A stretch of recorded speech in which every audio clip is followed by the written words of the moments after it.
Kita langsung saja untuk lanjutkan perbincangan kembali. Babe Aldo, apa tanggapan Anda ketika kemudian melihat, mendengar pendapat dari Dr. Lois ini yang disampaikan dalam podcast Anda kemudian mengundang kontroversi, mendapatkan bantahan dari ID. Anda sendiri yang mungkin tidak mengenal cukup lama, tapi sudah berbincang-bincang dengan Dr. Lois, mungkin sebelum siaran podcast juga sudah berbincang, pada saat podcast juga berbincang, apakah memang cukup bisa dipercaya keterangan dari Dr. Lois ini, kalau pandangan Anda pribadi, Bang Aldo, Babe Aldo? Baik, pertama saya luruskan dulu, saya sebelum podcast gak berbincang-bincang, cuma ngatur jadwal, gak ada berbincang. Perbincangan saya cuma sebatas podcast itu, dari mulai awal sampai akhir itu, selesai podcast, salam, selesai tutup. Bicara soal percaya, kami ini sudah bingung dengan keadaan ini udah 2 tahun ini ya, mau jalan 2 tahun. Kebingungan ini bukan dari Dr. Lois saja, kebingungan ini sudah dari lama, sudah ada bingung ini. Ini ada apa? Dan kebingungan-kebingungan ini kami belum mendapatkan informasi yang pas. Dari mana? Ini minta maaf dari ID dengan segala hormat saya ngomong begini.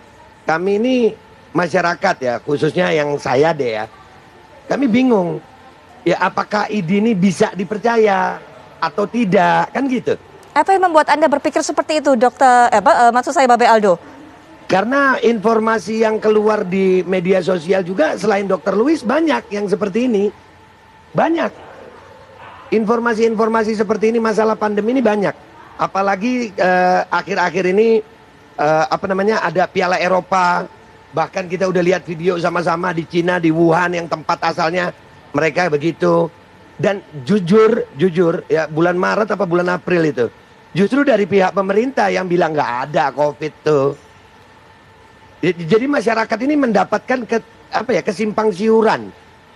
Seperti kata Bapak yang ahli hukum tadi, minta maaf Pak, saya nggak tahu nama Bapak ya. Ya, Pak Fikar. Ya Pak Fikar. Ini kalau mau diuji benar atau salahnya ya harus dipertemukan, uji akademis.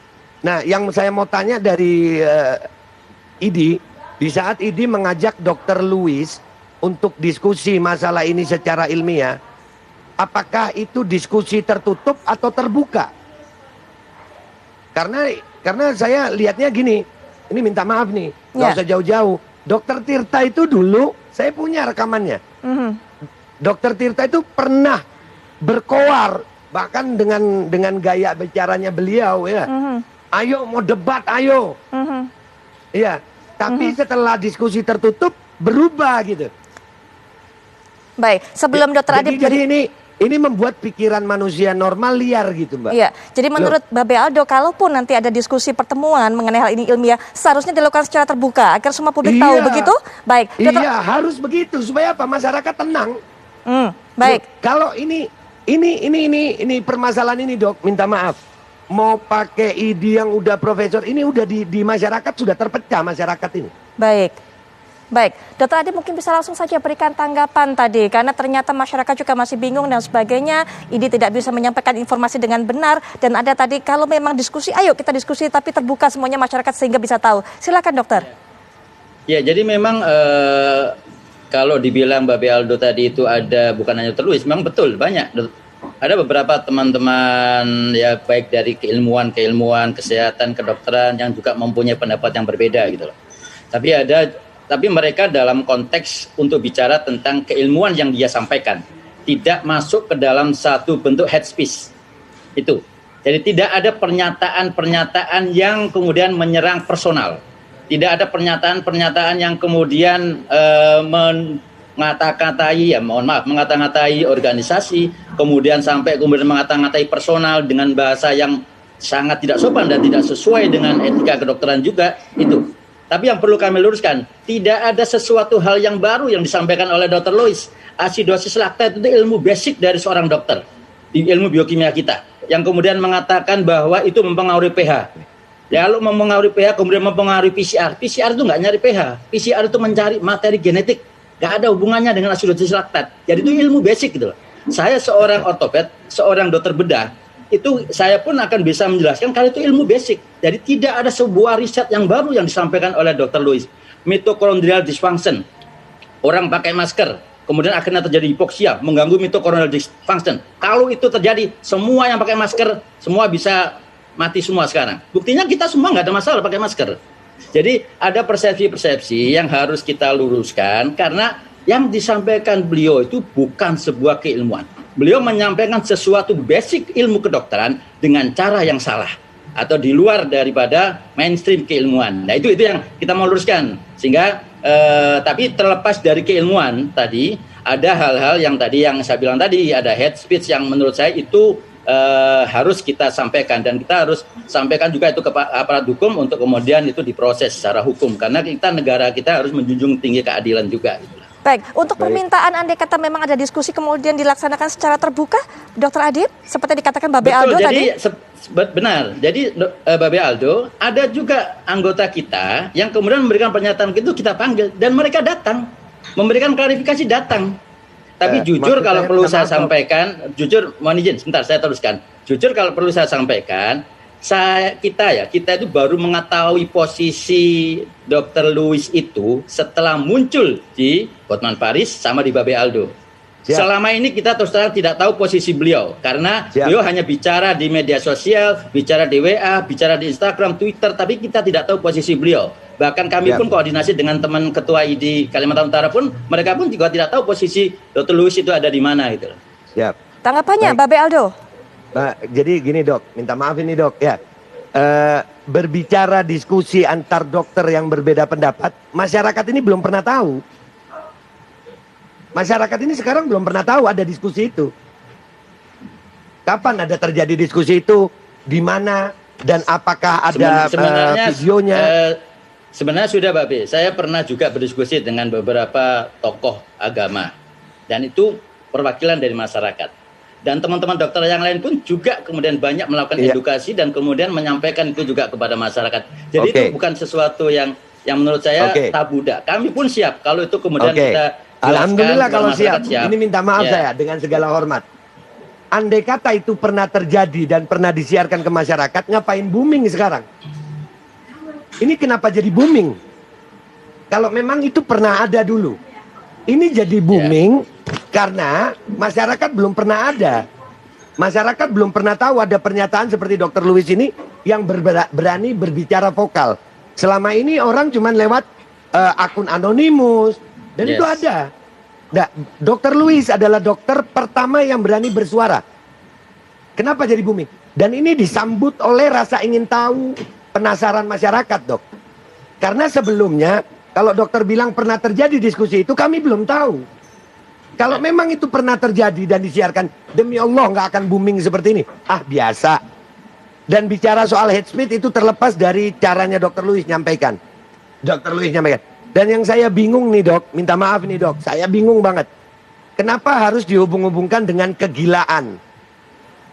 Itu saya juga bingung.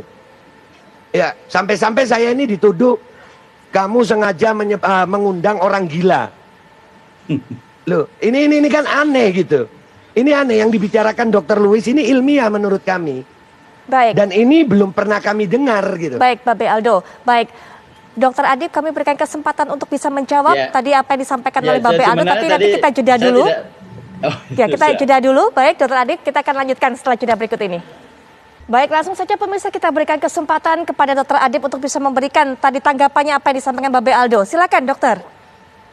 Ya, jadi kalau kemudian tadi Babe Aldo sampaikan ada masalah hal yang kemudian secara personal menyerang Dr. Louis, saya kira itu bukan dari kami ya. Walaupun ada persepsi-persepsi yang mengatakan ada gangguan dan sebagainya, sekali lagi buat kami tidak akan membuka satu rekam medis, kami tidak akan menyampaikan kondisi atau apalagi teman sejawat. Jadi sekali lagi dalam konteks kami bicara dari sisi dua, dari sisi organisasi, dari sisi etik, dari sisi konten yang disampaikan yang perlu juga kita luruskan, dan kemudian dari sisi bahwa harus ada penyampaian yang juga harus kami lakukan untuk meluruskan supaya tidak ada mispersepsi yang juga itu akhirnya berpotensi menimbulkan keresahan pada masyarakat. Baik. Jadi hal-hal itulah yang kita ingin sampaikan untuk meluruskan. Dan sekali lagi bukan kita sudah terbiasa, masyarakat kedokteran itu sangat demokratis untuk bicara perdebatan ilmiah. Jadi kita tidak mencoba untuk meredam, menghalangi orang berpendapat, tidak. Dan buat kami pun kami kasih wadah.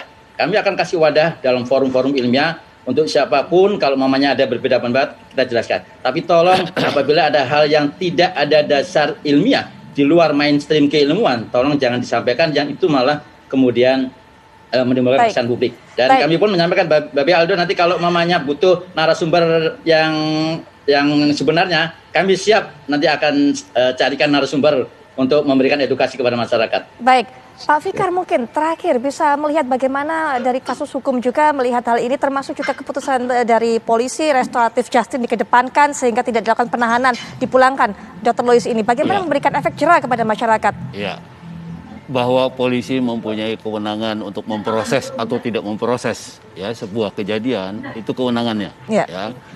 Bahwa pertimbangannya entah itu pakai restoratif justice atau apapun gitu ya. Tetapi kalau menurut saya jangan sampai perbedaan pendapat itu terlalu cepat dibawa ke ranah hukum. Itu kalau menurut saya yang perlu digarisbawahi dari peristiwa ini gitu. Mestinya organisasi profesi itu progresif gitu. Langsung diambil masuk ke dalam satu ranah perdebatan profesi ya yang profesional, yang akademis, yang keilmuan dan sebagainya. Mestinya itu yang harus terjadi gitu. Nah, karena itu sekarang juga belum terlambat. Saya kira ini bisa minta bekerja sama dengan kepolisian untuk melakukan itu gitu. Ya untuk ada pengujian. Karena itu juga menjawab pertanyaannya tadi Babe itu ya supaya masyarakat juga nggak bingung gitu. Ya kan? Ada dua pendapat ini segala macam. Nah, itu mestinya diambil alih oleh organisasi profesi dan apakah perkaranya diteruskan atau tidak gitu ya, itu akan tergantung dari kajian atau diskusi yang terjadi di dalam organisasi profesi. Baik, terima kasih Pak Fikar sudah hadir di studio untuk bisa memberikan pandangannya. Kita akan nantikan bagaimana kelanjutan kasus ini.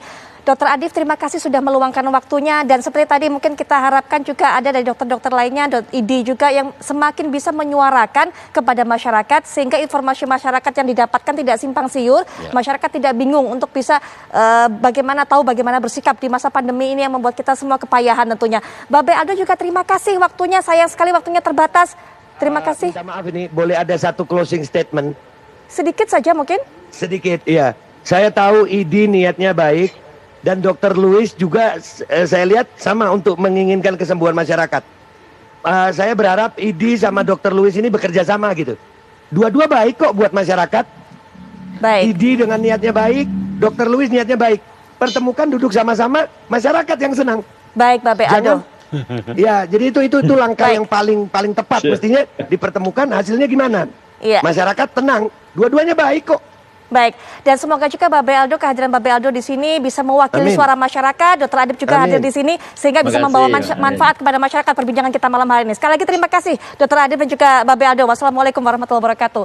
Dan pemirsa, perbincangan ini sekaligus juga menutup jumpa kita di Apa Kabar Indonesia malam kali ini. Kami akan kembali esok 18.30 waktu Indonesia Barat. Jangan sampai Anda lewatkan. Saya juga ingin mengingatkan kepada Anda untuk bisa taat dari protokol kesehatan, pakai masker, kemudian juga cuci tangan dan juga menjaga jarak dengan orang di sekeliling kita. Kalau Anda belum divaksin, segera cari informasi, segera daftarkan diri dan juga dapatkan vaksin untuk Anda dan juga keluarga. Saya Putri Viola pamit, selamat malam. Sampai jumpa.